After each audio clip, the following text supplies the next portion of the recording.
Perfect guardian में आपका स्वागत है। और हम आपको एक बड़ी ही रोचक चीज़ बताने जा रहे हैं कि जरासंध 2 माह से आधा आधा पैदा हुआ। महर्षि वेदव्यास द्वारा रचित महाभारत ग्रंथ में अनेक महारथी व बलशाली राजाओं का वर्णन है। ऐसे एक महारथी राजा था जरासंध। उसके जन्म व मृत्यु की कथा भी बड़ी ही रोचक है। जरासंध मगध मतलब वर्तमान बिहार उसका राजा था। वह अन्य राजाओं को हराकर अपने पहाड़ी किले में बंदी बना लेता था। जरासंध बहुत ही क्रूर था। वो बंदी राजाओं का वध कर चक्रवर्ती राजा बनना चाहता था। भीम ने 13 दिन तक कुश्ती लड़ने के बाद जरासंध को पराजित कर उसका वध किया। अभी कंस का ससुर था जरासंध। जरासंध मथुरा के राजा कंस का ससुर व परम मित्र था। उसकी दोनों पुत्रियां आसित व प्रापित का विवाह कंस से हुआ। श्री कृष्ण ने से कंस वध का प्रतिशोध लेने के लिए उसने 17 बार मथुरा पे चढ़ाई की, लेकिन हर बार उसे असफल होना पड़ा। जरासंध के भय से अनेक राजा अपना राज्य छोड़कर भाग गए।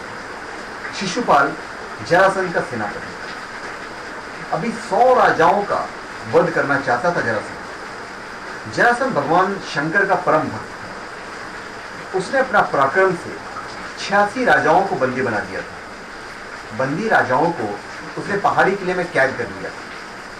जरासंध 100 को बंदी बनाकर उनकी बलि देना चाहता था, जिससे कि वो चक्रवर्ती सम्राट बन सके। अब हम आते हैं कि जरासंध का जन्म कैसे हुआ।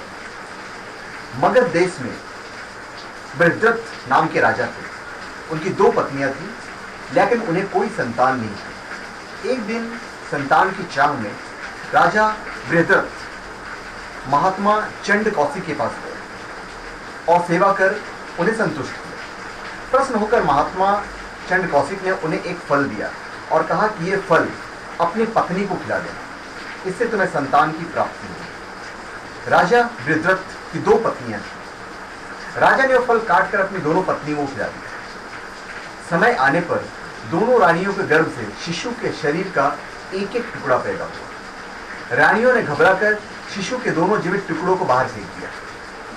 उसी समय वहां से एक राक्षसी गुजरी। उसका नाम जरा था।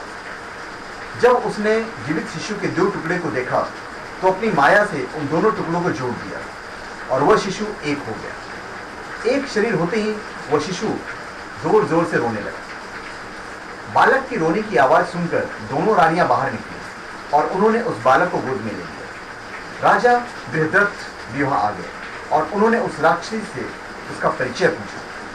राक्षसी ने राजा को सारी बातें सच सच बता दी। राजा बहुत खुश हुए और उन्होंने उस बालक का नाम जरासंध रख दिया, क्योंकि उस जरा नाम की राक्षसी ने संधित मतलब दोनों पार्ट को जोड़ा था। अभी भीम ने जरासंध का वध कैसे किया।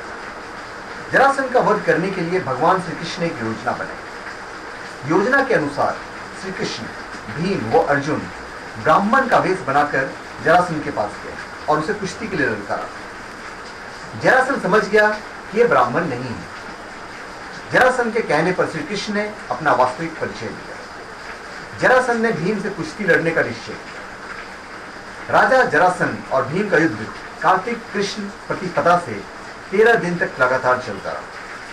14वें दिन भीम ने श्री कृष्ण का इशारा समझकर जरासंध के शरीर के 2 टुकड़े कर दिए। जरासंध का वध कर भगवान श्री कृष्ण ने उसकी कैद में जितने भी राजा थे सबको आजाद कर दिया और कहा कि धर्मराज युधिष्ठिर चक्रवर्ती पद प्राप्त करने के लिए राजसूय यज्ञ करना चाहते हैं।